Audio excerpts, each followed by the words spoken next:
여러분, 분노란 죄요, 우리가 다 경험하고 우리 삶에 있는 죄인데, 분노를 생각할 때 특별히 다른 죄들과 구별되는 점이 있다는 사실을 기억할 필요가 있습니다. 먼저 분노는 자기와 타인 모두에게 분명히 드러난다는 점에서 다른 죄와 좀 다릅니다. 우리가 첫 번째 죄를 나눴던 게 뭐였어요? 시기였잖아요. 근데 시기는요, 가만히 보시면 나는 아는데 상대방은 모를 수 있어요. 내가 누군가를 시기하는데 그 마음을 나는 알아요. 하지만 상대는 못 느낄 수 있는 거죠. 나는 알지만 타인이 모르는 감정의 죄가 시기입니다. 그런가 하면 지난 시간에 다뤘던 죄는 뭐지요? 교만이었습니다. 교만은 생각해 보시면 반대일 경우가 많아요. 상대방들은 다 알아요. 근데 정작 나는 몰라요. 이런 교만한 분들 보시면 말입니다. 대부분 자기 교만한 거 잘 모릅니다. 그래서 교만한 사람들은 긍휼히 여겨줘야 돼요. 교만한 걸 스스로 알지 못하기 때문에 그런 거거든요. 다른 사람들은 다 알아요. 근데 자신은 몰라요. 심지어 스스로 겸손하다고 생각해요. 이게 교만인 거예요. 다른 사람들은 아는데 나는 모르는 감정의 죄일 수 있습니다. 근데 분노는 말입니다. 나도 알고 상대방도 알아요. 분명하게 드러나서 모두가 알 수 있는 죄가 분노라고 할 수 있습니다. 다른 죄들과 좀 달라요. 더불어 분노는 다른 죄들과 비교하면 하나님도 분노하셨다는 측면에서 차이가 있습니다. 하나님의 교만, 여러분 그럴 수 없지요. 하나님의 질투, 성경이 질투하신 하나님을 이야기합니다. 근데 질투와 시기는 분명히 다른 것이고, 질투하신다는 말씀 그 자체도 상징적인 표현이에요. 그만큼 우리를 사랑하신다는 말씀을 하는 거죠. 이후에 다룰 내용들도 마찬가지입니다. 나태, 탐욕, 탐식, 정욕 이런 것들 말입니다. 하나님과 상관이 없는 것들입니다. 하나님은 그런 것들과 전혀 무관한 분이세요. 그런데 분노는 다릅니다. 성경에서 우리는 하나님 분노를 만날 때가 있습니다. 하나님도 분노하신다는 측면에서 이 분노란 죄는 다른 죄들과 좀 달라요. 그런데 하나님께 속한 분노는 특징이 있습니다. 기본적으로 하나님께 속한 분노의 동기가 사랑이라는 점이 특징입니다. 하나님은 사랑하셔서 화를 내요. 부모님들이 자녀들을 키울 때 말입니다. 아이들이 좀 다쳐서 돌아오면 어디서 다쳤어? 이렇게 하시잖아요. 또 아이들이 뭔가 좀 삐뚤어진 행동을 한다든지 문제가 있을 때 화를 내시잖아요. 이 녀석 너 그러면 안 되는데 이렇게 다그치곤 하시잖아요. 여러분 근데 그 화내, 그 분냄이 말입니다. 자녀가 싫어서 그런 게 아니에요. 자녀를 사랑하기 때문에 잘 되라고 하는 것이지요. 물론 그게 지나치면 문제가 돼요. 그것 때문에 상처받는 자녀들이 있습니다. 그거 알아요. 하지만 어쨌든 그 분노, 그 화에 흐르는 근저의 감정은 사랑이라는 거죠. 하나님의 분노가 그래요. 하나님을 사랑하셔서 당신의 백성들에게 화를 내시곤 합니다. 또 하나님께 속한 분노는 그 목적도 다릅니다. 당신의 백성을 망하게 하기 위해서 화내시는 것이 아니라 회복시키시기 위해 화를 내세요. 당신의 백성들을 온전케 하기 위해서, 바르게 세우기 위해서, 그래서 본래 자리로 돌아오게끔 하기 위해서 하나님이 채찍을 들곤 하시는 거죠. 목적도 달라요. 끝으로 하나님의 분노는 그 대상도 명확합니다. 하나님은 아무에게나 아무렇게나 화내지 않으십니다. 죄와 악을 향해서만 분명하게 분노하세요. 당신의 백성들을 죄로부터 멀어지게 하시고 악에서 떨어지게 하기 위해서 화를 내시는 거죠. 하나님은 죄와 악을 향해서 분명한 당신의 화를 보여주십니다. 다른 것을 향해서 함부로 화를 뿜지 않으세요. 이것이 하나님의 분노라 할 수 있습니다. 이렇게 하나님의 분노를 생각해 보면 그 분노와 우리의 분노가 다르구나, 이것을 깨달을 수 있어요. 여러 면에서 다릅니다. 기본적으로 동기가 다릅니다. 하나님의 분노는 사랑이 동기이지만 우리의 분노는 물론 우리도 사랑해서 화낼 때가 있어요. 하지만 대부분은 그렇지 않습니다. 대부분 우리 안에 있는 분노의 원인은 부정적인 감정입니다. 이것 때문에 분노가 터져 나옵니다. 미워서, 싫어서, 화가 나서, 우리 안에 망하라고 이렇게 올라오는 분노의 감정들이 있는 거죠. 목적도 다릅니다. 하나님의 분노의 목적은 회복이라고 말씀을 드렸어요. 이를 통해서 잘 세우고 온전케 하는 것이 하나님의 목적이지만 우리의 분노는 다릅니다. 공격하는 데 목적이 있어요. 패배시키는 데 목적이 있어요. 항복을 받아내고 싶어요. 망하게 하는데 그 목적을 향할 때가 많이 있습니다. 대상도 달라요. 하나님의 분노는 명확한 죄와 악을 심판하지만 사실 우리 안에 있는 분노는 그렇지 못할 때도 많이 있습니다. 아무렇게나 아무에게나 막 화를 내는 거죠. 자의적인 해석과 판단에 따라서 그것이 죄고 악이다가 아니라 그냥 내가 싫으면, 내가 나쁘면 그게 다 분노의 대상이 되는 거예요. 그래서 그 분노가 실수가 되고 죄가 되는 것을 볼 때가 있습니다. 여러분, 우리 안에 있는 분노의 동기, 목적, 그리고 대상을 말씀드렸는데, 그렇게 생각해 보면 우리 분노의 중심에는 늘 내가 있음을 깨닫습니다. 우리는 흔히 분노를 터뜨리면서 그 사람 때문에, 그 상황 때문에 내가 화가 났다라고 말해요. 그 사람 너라면 화 안 나겠어? 이런 상황 당신이라면 화가 안 나겠습니까? 라고 말해요. 이를 통해 자신의 분노를 정당화시키는 거지요. 하지만 여러분, 생각해 보면 그렇지 않을 수 있습니다. 가만히 생각해 보면요, 우리가 분노가 일어날 수 있는데 똑같은 일이라고 해도 상황에 따라서 어떨 때는 화가 나지만 어떤 때는 그냥 넘어가요. 똑같은 일을 당해도 사람에 따라서 화의 크기가 달라지기도 합니다. 이 사람에 대해서 화가 이만큼 나고 저 사람에 대해서 화가 요만큼 나는 거죠. 똑같은 일인데 말입니다. 태도도 달라지곤 하는 것을 봐요. 무엇입니까? 분노의 발원지가 밖이 아니라 내 안에 있음을 깨달아요. 분노를 이렇게 불타게 하는 것이 밖에서 나를 향해 불어오는 바람이 아니라 내 안에 일어나는 바람일 수 있다는 거예요. 분노의 씨앗이 어디서 오는지는 다른 이야기지만 그 분노가 내 안에서 활활 타오르게 하는 것은 분명히 그 원인이 나에게 있다는 거죠. 여러분, 분노의 감정은 내 마음의 문제라고 할 수 있어요. 분노할 일이 따로 있는 것이 아니라 분노하는 사람이 있다는 거죠. 그렇기 때문에 분노를 잘 이해하고 다루는 것이 중요합니다. 그래야 이 분노라는 죄악에서 우리가 벗어날 수 있어요. 분노는 참 어려운 문제인데요. 성경에서도 분노하는 사람들을 곳곳에서 만납니다. 우리가 흔히 악인이라고 또 악역이라고 생각하는 사람들 성경에 많이 나오잖아요. 근데 그들의 모습 외에도 말입니다. 우리가 의롭다 생각하고 괜찮다 생각하는 성경의 위인들, 인물들의 모습 가운데도 분노가 담겨 있는 것을 봐요. 여러분, 이번 주 우리가 노아에 대해서 읽었는데 노아를 기억해 보세요.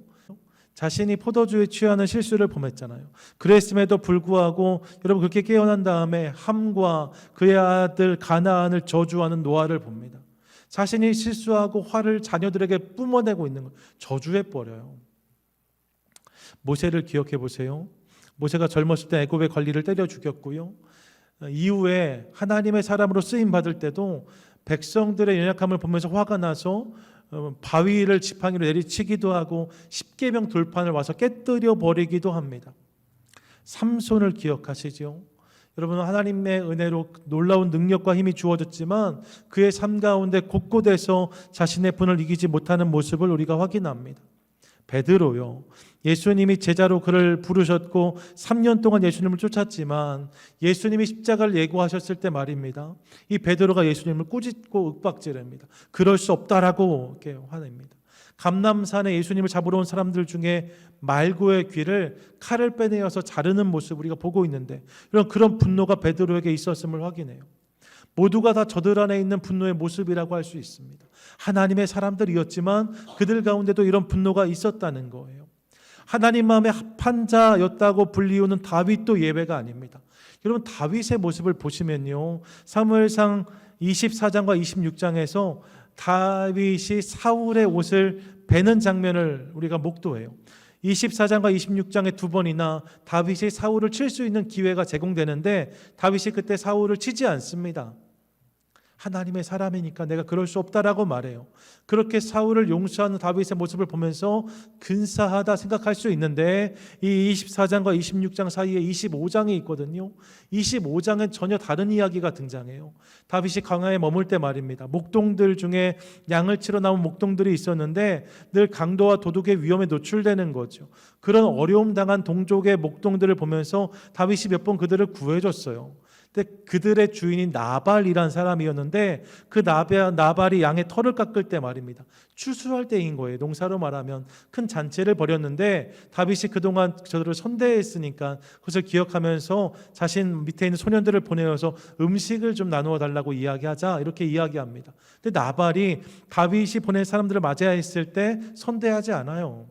심지어 조롱합니다. 요즘에 주인을 버리고 배신한 종들이 많다고 하던데 뭐 이렇게 말하면서 다윗의 마음을 긁어버립니다. 다윗이요 이 이야기를 듣고 격분합니다. 그래서 군사를 일으켜서 나발을 죽이겠다고 달려와요. 지금 이 성화가 그 다윗을 막아서는 나발의 아내 아비가일의 모습을 보여주고 있는 건데요. 그날 이 그녀가 다윗을 막지 않았더라면 사단이 났을지 모릅니다. 다윗의 삶 가운데도 분노가 터져나오는 모습이 있었다는 거예요. 심지어 선지자로 부름받았던 요나 말입니다. 이 요나는 분노하면서 하나님을 거역합니다. 하나님이 몇 번이나 그에게 물으세요. 왜 성을 내느냐라고. 요나 4장 1절과 2절 보세요. 요나가 매우 싫어하고 성내며 여호와께 기도하여 이르되, 여러분 막 성내면서 기도했답니다. 요나가 말이에요. 4절에 이렇게 말씀해요. 여호와께서 이르시되 내가 성내는 것이 옳으냐. 하나님이 요나가 오죽 그랬으면 너 왜 이렇게 성을 내냐, 너 왜 이렇게 화를 내냐 이렇게 물으셨다는 거예요. 9절에서도 하나님이 요나에게 이르시되 내가 이 박넝쿨로 말미암아 성내는 것이 어찌 옳으냐라고 물으셨어요. 그랬더니 요나가 뭐라고 대답합니까? 그가 이르되 내가 성내어 죽기까지 할지라도 옳으니이다 라고 말하고 있습니다. 하나님, 내가 성내다 죽어도 될 만큼 지금 화가 납니다 라고 말하고 있는 거예요. 강 큰 남자, 진짜 강 큰 남자가 요나가 아닌가 싶습니다. 하나님께 이렇게 말하고 있는 요나를 봐요. 이 분노인 거죠. 분노로 인해 폭주하면 우리가 얼마나 무도해질 수 있는지를 확인합니다. 분노가 이렇게 무섭습니다. 분노가 하나님도 못 알아보게 만듭니다. 분노가 하나님 사람됨을 벗어버리게 만듭니다. 여러분, 누구나 급변하면 분노가 터져 나올 수 있고 그 분노가 이토록 무서운 결과를 빚어낼 수 있다는 사실을 깨닫습니다. 누구도 예외가 아니고 누구도 이 분노에 대해 자유할 수 없어요. 안전할 수 없어요. 그 분노가 무서운 죄인 거지요. 그렇기에 다시 한번 말씀드리지만 이 분노의 문제를 잘 다루는 것은 중요합니다. 그래서 질문하게 돼요. 어떻게 하면 이 분노의 문제를 해결할 수 있을까? 이 질문을 가지고 성경을 묵상하던 중에 이번 주에 제 눈에 들어온 본문이 바로 오늘 읽었던 말씀입니다. 내용은 우리가 다 아시는 것과 같아요. 아담과 하와가 자녀를 낳았는데 그 중에 가인과 아벨이 있었지요. 가인은 농사를 지었고 아벨은 양을 쳤다라고 이야기합니다. 그 때가 되었을 때 각자의 수출을 가지고 열매를 가지고 하나님께 예배하는 일을 감당하게 되었어요. 각자 열매를 가지고 나와서 예배를 드리는데 성경을 보니까 가인과 그의 예배는 주님 받지 않으시고 아벨과 그의 예배는 하나님 받으셨다라고 말씀합니다. 가만히 보면 가인과 아벨과라고 말하잖아요. 그러니까 하나님이 사실 거절하신 것은 저들의 예배였다기보다는 그 사람이었을 가능성이 큽니다. 그들의 삶 가운데 무언가 연약함과 문제가 있었다 생각할 수 있어요. 중요한 것은 가인이 자신의 예배는 연락되지 않으니까 화가 났다는 거예요. 그래서 5절에 보시면 이렇게 말씀하는데 가인과 그의 제물은 받지 아니하신지라 가인이 몹시 분하여 안색이 변하니 라고 되어져 있습니다. 얼굴이 울그락불그락해지기 시작한 거예요. 어떻게 내 예배를 안 받으실 수가 있나, 화가 나기 시작한 거죠. 그런 가인을 향해서 하나님이 이렇게 말씀하시는데 6절과 7절 같이 읽겠습니다. 시작. 여호와께서 가인에게 이르시되 내가 분하여 하면 어찌 됨이며 안색이 변함은 어찌 됨이냐. 내가 선을 행하면 어찌 낯을 들지 못하겠느냐. 선을 행하지 아니하면 죄가 문에 엎드려 있느니라. 죄가 너를 원하나 너는 죄를 다스릴지니라. 아멘. 뭐라고 말씀하세요? 왜 분노하느냐라고 물으세요. 죄가 너를 원하나 너는 죄를 다스리라라고 말씀하십니다. 여기서 죄는 분노라고 이해할 수 있습니다. 분노가 마음속에 일어날 수 있는데 이 죄를, 이 분노를 잘 다스리라고 말씀하시는 거예요.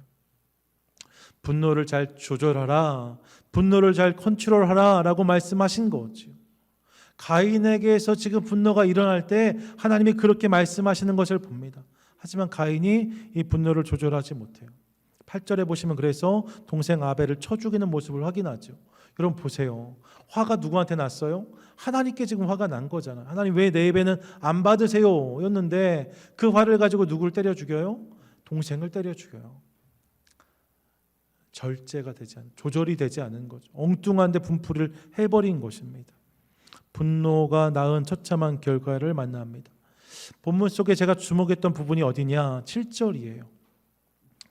가인 안에서 분노가 일어나기 시작할 때 말입니다. 하나님이 그에게 말씀하시는데 너 왜 화내냐? 화내지 마라. 이렇게 말씀하지 않으세요. 대신 뭐라고 말씀하시는가? 그 화를 다스리라고 말씀하십니다. 그 화를 조절하라고 말씀하세요. 그 화를 컨트롤해라 라고 말씀하신다는 거죠. 이 부분이 좀 눈에 들어왔습니다. 어떻게 분노의 문제를 해결할 수 있을까? 이 질문이 저에게 있는데 주님 뭐라고 말씀하시냐면 분노를 잘 조절해야 된다라고 말씀하시더라는 거예요. 가만히 보니까 오늘 본문에서만 그런 것이 아닙니다. 잠언 16장 32절에서도 이렇게 말씀하는데 같이 읽습니다. 시작. 노하기를 더디하는 자는 용사보다 낫고 자기 마음을 다스리는 자는 성을 빼앗는 자보다 나으니라. 아멘.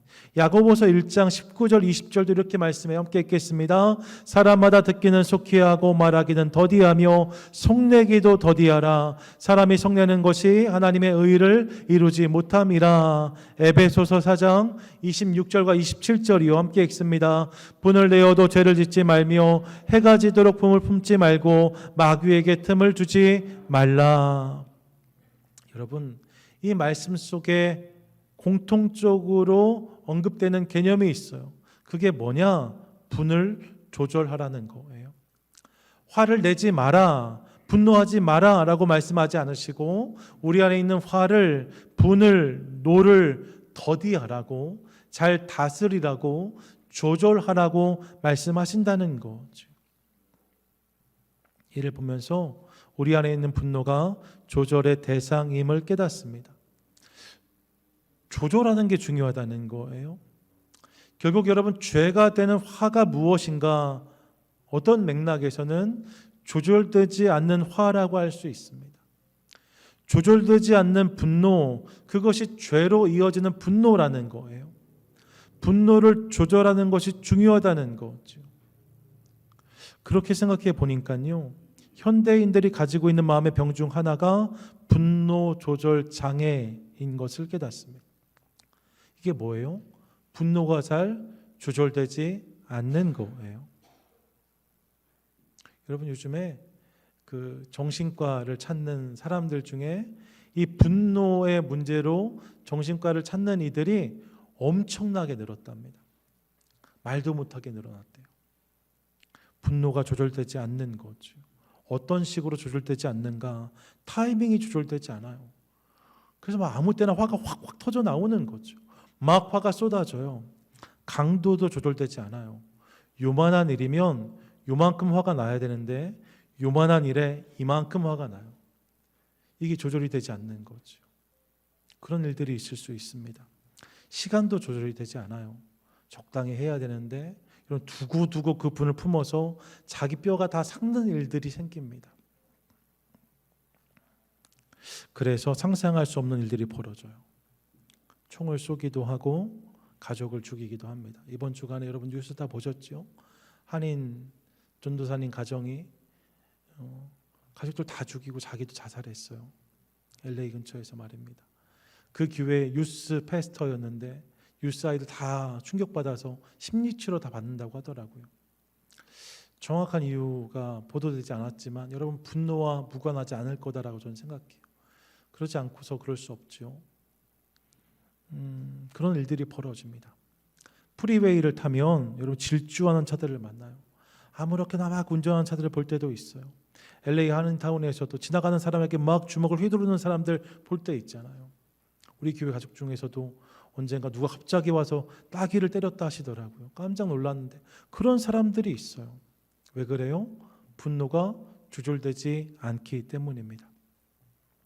분노가 조절되지 않기 때문에 그래서 그 분노가 죄를 낳게 되는 거죠. 그렇게 분노를 잘 조절하는 게 중요해요. 그러면 어떻게 해야 화를 조절할 수 있을까? 분노를 조절할 수 있을까? 이게 이제 오늘 말씀의 포인트라고 할 수 있습니다. 이번 주 내내 분노에 대해서 묵상했어요. 그야말로 전 개인적으로 분노가 충만한 한 주였다라고 할 수 있습니다. 분노를 계속 묵상하니까 분노에 대해서 생각하는 거죠. 제가 분노를 알까요? 모를까요? 저도 잘 알아요. 제 안에서도 화가 올라올 때가 있으니 분노를 잘 알죠. 어떻게 해야 이 분노를 다스릴 수 있을까? 그 생각을 해봤다는 거예요.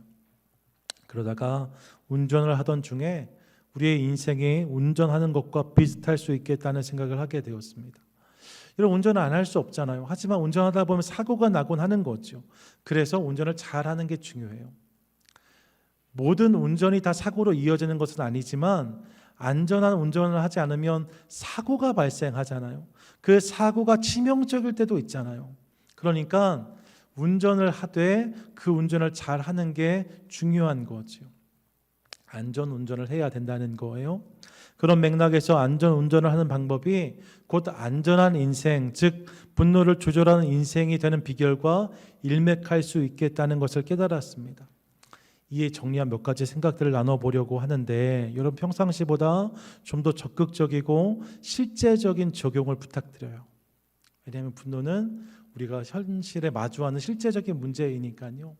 평상시에 제가 3가지를 나눌 때가 많은데 오늘은 6가지를 나눌 거거든요. 여러분 이걸 잘 들으시면서 내 삶에 실제적으로 이 모습을 담는 결단들이 있게 되기를 원합니다. 자, 분노를 조절하여 사고를 피하는 인생을 사는 6가지 방법. 첫 번째가 뭐냐? 여러분 첫 번째는요, 미리미리 정비를 잘해야 합니다. 뭘 잘해야 된다고요? 정비를 잘해야 돼요. 정비되지 않은 차가 사고를 일으킵니다. 미리미리 정비하면 보다 안전한 운전을 할 수 있어요. 정비하면서 이게 와이퍼가 잘 안 움직이는구나, 오일에 문제가 있구나, 브레이크 오일이 떨어졌구나, 브레이크가 밀리는구나, 라이트가 나갔구나, 이 부분을 알고 정비를 하기 시작하면 운전이 보다 안전해질 수 있습니다. 인생도 마찬가지예요. 여러분 미리미리 정비를 잘 해야 됩니다. 우리 마음의 정비를 잘 해야 돼요. 사고가 나면, 문제가 생기면, 상황이 발생하면 그때 그걸 잘 해결해야지. 여러분 그럼 늦습니다. 문제가 없을 때 말이에요. 상황이 발생하지 않았을 때 평상시에 내 마음을 잘 가꾸는 게 훨씬 중요합니다. 나는 어떤 부분이 약한지, 어떤 부분이 연약한지, 예민한지, 어떤 게 나에게 쓴뿌리인지를 아는 게 중요해요. 내가 어떤 말을 들을 때 마음이 상하는지를 아는 것도 중요합니다. 나를 알아야 되는 거예요. 그래야 우리의 마음을 조절할 수 있습니다. 성경도 자기 마음을 다스리라고 분명히 말씀하고 있어요. 마음을 잘 정비해 가라는 거예요. 마음을 잘 꾸며 가라는 거예요. 가꿔 가라는 거예요. 그래야 마음이 어그러지는 것을 막을 수 있습니다. 일상의 삶에서 자기 정비를 잘 하는 것을 통하여서 분노가 죄로 이어지는 그런 어려움을 피하는 저와 여러분 될 수 있기를 소망합니다. 둘째로 여러분 과속하지 말아야 돼요. 뭐 하지 말라고요? 과속하지 말라고요. 속도를 내면 사고가 나기 십상입니다. 속도가 빠르면 빠를수록 사고도 더욱 큰 상처를 남깁니다. 생각해 보니까 인생도 마찬가지예요. 감정과 기분에 즉흥적으로 반응하다 보면 꼭 사고가 납니다. 분노가 올라왔다고 급발진해버리면 아무리 옳은 일이라고 해도 상처를 만드는 경우를 보는 거죠. 여러분 보세요. 우리 안에 급발진한 감정들이 만드는 상처들이 있습니다. 분노에 대해 말씀하면서 하나님이 여러 번 더디하라고 말씀하세요. 성경을 보시면 더디하라, 더디하라 하십니다. 더디하라는 게 뭐예요? 속도를 줄이라는 거예요. 참고 기다리라는 거예요. 그래야 분노를 조절할 수 있는 거죠. 여러분 분노에 대해 말씀하시면 하나님께서 여러 번 더디하라고 말씀하셨어요. 단디하라가 아니라 더디하라예요. 더디해야 돼요. 올라오는 감정에 즉각적으로 반응하는 것이 아니라 그걸 가지고 내 안에 속도를 죽이는 일들을 감당해야 돼요. 그래야 분노가 조절될 수 있습니다.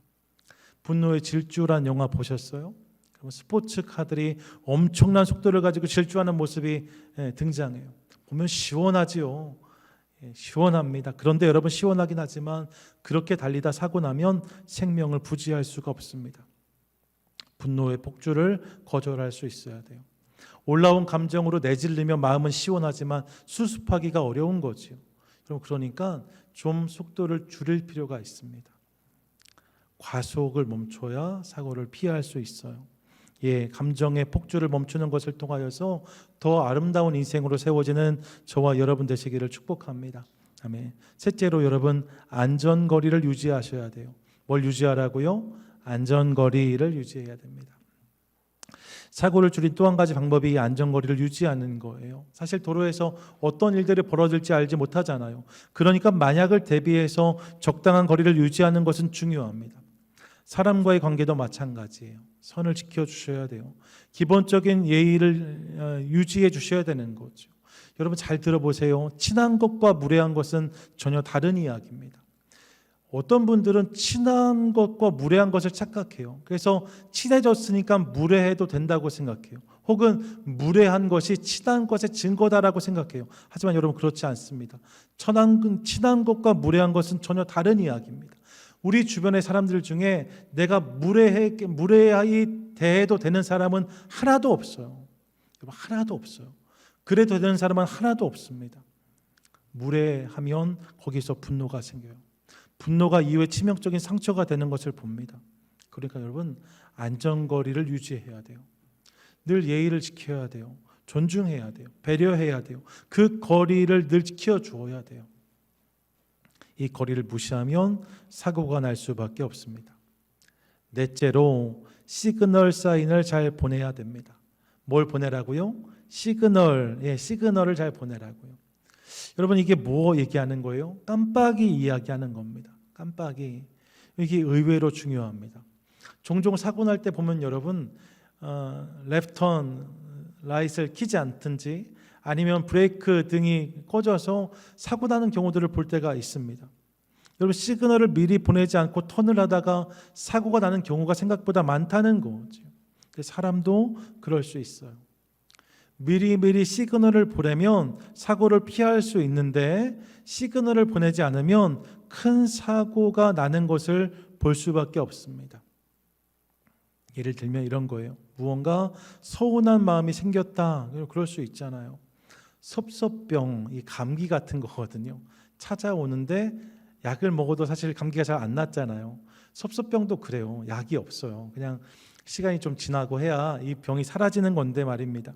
여러분 그런 마음이 시작되었을 때 적절한 시그널이 있어야 돼요. 제가 좀 서운합니다. 제가 좀 아쉽습니다. 개인적으로 제가 좀 힘이 됩니다. 제가 좀 어렵습니다. 지금 제 마음이 지쳐 있습니다. 이렇게 내 마음, 내 감정을 표현해 주는 것이 중요하다는 거죠. 그렇게 내가 내 시그널을 보내면요, 주변 사람들이 나를 욕하지 않아요. 비웃지 않아요. 여러분 오히려 주변 사람들이 그런 시그널을 받으면 그를 배려합니다. 격려합니다. 위로합니다. 여러분 우리 교회 공동체잖아요. 위에서 함께 기도해 줄 수 있어요. 결국 이를 통해서 격한 감정의 표출을 피할 수 있는 거지요. 그런데 여러분 시그널이 없으면 위험해요. 맨날 화내는 사람도 문제이지만 그만큼 위험한 사람이 누구냐? 1년에 딱 한 번 화내는 사람이에요. 저는 그게 위험하다고 생각해요. 아무 시그널 없다가 갑자기 막 쏟아붓는 사람들 있잖아요. 아무렇지도 않다 갑자기 막 그냥 이렇게 분노를 표출하는 사람들 어렵습니다. 그 분노는 감당하기가 어려운 거예요. 미리미리 내 감정을 잘 표현해 줘야 돼요. 시그널을 보내줘야 돼요. 나 지금 좌회전 할 겁니다. 이렇게 말입니다. 생각해 보시면 여러분 이렇게 방향을 표시하는 전조등이요, 또 후진등 이런 것들은 운전하는 나를 위해서 있는 등이 아니에요. 레프턴 라이트이 나한테 무슨 의미가 있겠어요? 그냥 하면 되는 거죠. 라이턴 라이트이 무슨 필요가 있겠어요? 그냥 돌면 되는 거죠. 그 라이트는 누구를 위해서 켜는 거예요? 남을 위해서 켜는 거예요. 이걸 켜서 우리 사고 나지 말자고 하는 거거든요. 그러니까 여러분 감정을 표현하는 일이 어려울 수 있어요. 하지만 나를 위해서 그러라는 게 아니에요. 남을 위해서 배려해 주는 거죠. 내가 지금 좀 어렵습니다 라고 말하는 것이 나를 위한 것뿐만 아니라 상대방을 위한 배려예요. 이렇게 내 마음이 표현되기 시작할 때 분노가 화가 되고 죄가 되는 것을 피할 수 있습니다. 에베소 4장에서 이렇게 말씀해요. 해가 지도록 분을 품지 말라 이렇게 말씀하였습니다. 화를 내지 말라가 아니에요. 오늘 난 화는 오늘 해결하라는 거예요. 화난 만큼, 억울한 만큼, 답답한 만큼 적절하게 자신의 감정을 표현해서 이 화를 소화하라는 거죠. 그때 분노라는 죄에게 틈을 두지 않을 수 있다라고 성경은 말씀합니다. 다섯 번째, 여러분 브레이크가 잘 들어야 돼요. 뭐라고요? 브레이크가 잘 들어야 됩니다. 여러분 이게 참 중요해요. 여러 번 말씀드렸지만 아무리 좋은 차라고 해도 브레이크가 잘 들지 않으면 아무도 그 차를 타지 않습니다. 우리의 삶도 마찬가지지요. 멈출 줄 알아야 돼요. 감정의 폭주를 멈추고 분노의 폭발을 막을 수 있어야 됩니다. 여러분 그 브레이크가 잘 들어야 사고를 막을 수 있어요. 브레이크가 안 드는 인생만큼 어려운 인생이 없습니다. 그런데 이게 잘 안 돼요. 사실 저도 잘 안 돼요. 앞서 시그널 말씀드렸는데 여러분 이 시그널 잘 못 보낸 사람 중에 하나가 누구냐? 그게 목사들이에요. 목회자들이 어디가 서운합니다, 어렵습니다 이런 말 하기 좀 어렵잖아요. 그러니까 이걸 막 마음에 쌓아놓고 있다가 어디서 폭발해요? 프리웨이에서 폭발한다는 거잖아요. 그래서 프리웨이에서 폭주하는 차들 중에 반은 목사님 차다 이런 이야기 누가 하신 적을 들은 적이 있어요. 올라타면 그냥 막 질주하는 거죠. 브레이크가 잘 안 들어요. 아무리 노력해도 안 될 수 있어요. 그래서 우리가 의지해야 될 분이 계시다고 성경은 말씀합니다. 그분이 누구세요? 그분이 성령 하나님이십니다. 성령 하나님이 우리 안에서 그 일을 행하신다는 것을 믿으시기 바랍니다. 믿으시기 바랍니다. 아멘. 만납교회 김병삼 목사님의 글에서 읽은 내용인데 토레이 신부님이 이렇게 말씀하셨다는 거예요. 하나님, 제가 성령 충만하다고 느끼지 못할 때 함부로 말하지 않게 도와주십시오. 성령 충만하지 않을 때 하는 말은 실수도 많고 사람들에게 상처를 줄 때도 많으니 성령 충만하다고 느끼지 못할 때에는 내 입술을 막아주십시오. 늘 이렇게 기도하셨다는 거죠. 성령 충만하지 않다고 느낄 때에는 말하지 않게 해주십시오. 내 입술을 막아주십시오. 멈추게 해주십시오. 이렇게 기도했다는 거예요. 참 귀한 고백이고 이 고백이 이 기도가 나의 기도가 되면 좋겠다 그런 생각을 해보았습니다. 여러분 이 다스리심이 우리에게도 필요합니다. 우리는 브레이크를 잘 못 잡아요. 하지만 내 안에서 그분이 역사하시기 시작하시면 여러분 때로는 그것이 악셀이 되고 때로는 그것이 브레이크가 돼서 내 삶 가운데 주의 은혜가 임하게 될 줄로 믿습니다. 그래서 때론 멈추고 싶을 때 그분이 나아가게 하시고 때론 나아가고 싶을 때 그분이 멈추게 하시는 거예요. 성령이 그렇게 내 삶을 다스리시기 시작하면 성령이 그렇게 내 삶을 주관하시기 시작하면 그 삶에 그분의 나라가 임하는 거죠. 그러면 분기탱천한 인생을 넘어서 은혜 충만한 성령 충만한 인생을 살 수 있을 줄 믿습니다. 성령을 의지함으로 분노를 이기는 저와 여러분 되시기를 축복합니다. 끝으로 여러분 좋은 보험에 가입하셔야 돼요. 좋은 보험에 가입하셔야 돼요. 우리 교회에도 카 인슈런스 하시는 분들 많이 계신데요. 제가 특정한 보험을 이야기하는 게 아니에요. 그런 걸 이야기하자는 게 아니라 사실 좀 사고가 날 때가 있잖아요. 그런데 이 사고가 되지 않게 하는 방법이 있어요. 그건 좋은 보험에 가입하는 거예요. 좋은 보험이 어떤 보험이냐? 여러분 그게 뭐 메이저 이런 걸 얘기하는 게 아니고요. 사고 처리를 잘 해주는 보험이 좋은 보험이에요. 사고 처리를 완전하게 해줘서 내가 억울하지 않도록 처리해주는 그런 보험이면 그 보험이 좋은 보험이죠. 그런 보험에 가입되어 있으면 사고가 나도 웃을 수 있어요. 인생도 마찬가지가 아닐까 싶습니다. 사실 우리가 분노하는 이유 중 하나는 억울함과 부당함입니다. 내가 분노하지 않으면 이 일이 순리대로 처리되지 않을 것이라는 생각이 있어요. 그래서 분노를 터뜨림으로 존재감을 드러내고 내 뜻을 관철시키려는 모습이 모두에게 있습니다. 하지만 여러분, 믿음의 사람은 그러지 않을 수 있습니다. 믿음의 사람은 그러지 않아도 됩니다. 왜요? 하나님이 계시기 때문입니다. 그분이 보시고 그분이 들으신다. 이것이 믿어지면 억울하지 않을 수 있어요. 결국 그분이 모든 것을 분명하게 심판하셔서 시시비비를 가리시고 선악을 판단하시고 옳음을 드러내실 거다라는 생각이 우리 가운데 확실히 있으면 악쓰지 않아도 됩니다. 왜요? 그분이 사고를 처리하실 거거든요. 로마서 12장 19절 이렇게 말씀해요. 함께 읽겠습니다. 시작. 내 사랑하는 자들아 너희가 친히 원수를 갚지 말고 하나님의 진노하심에 맡기라. 기록되었을 때 원수 갚는 것이 내게 있으니 내가 갚으리라고 주께서 말씀하시니라. 아멘. 뭐라고 말씀해요? 원수 갚지 말라는 거예요. 분노를 터치지 말라는 거예요. 왜요? 그 일을 하나님이 해결하실 것이기 때문에. 하나님께서 옳게 이 일을 처리하실 것이기 때문에 내 손으로 그 일을 행하지 말라고 말씀하십니다. 나아가 20절 보면 이렇게 말씀해요. 내 원수가 줄이거든 먹이고 목마르거든 마시게 하라고 말씀합니다. 여러분, 그냥 그 일에 신경 쓰지 않는 정도가 아니라 오히려 원수에게 잘해주라 합니다. 선대하라 합니다. 그들이 배고플 때 먹이고 목마를 때 마시게 하라고 말씀해요. 어떻게 이럴 수 있는가? 하나님의 심판을 확신하기 때문이에요. 하나님이 분명히 옳게 하실 거란 믿음이 있기 때문인 거죠. 그리고 나서 21절에 이렇게 선포합니다. 21절 함께 읽습니다. 악에게 지지 말고 선으로 악을 이기라. 아멘. 내가 원수를 갚고 분노를 터뜨리는 것은 악에게 지는 것이라는 거예요. 악에게 틈을 주는 거예요. 악에게 지는 거예요. 악에게 나를 맡기는 거예요. 그렇게 하지 말고 주님께 맡김으로 선으로 악을 이기라라고 말씀해요. 분노를 터칠 때가 아니라 하나님께 맡길 때에 우리가 이기는 인생을 살 수 있다는 거죠.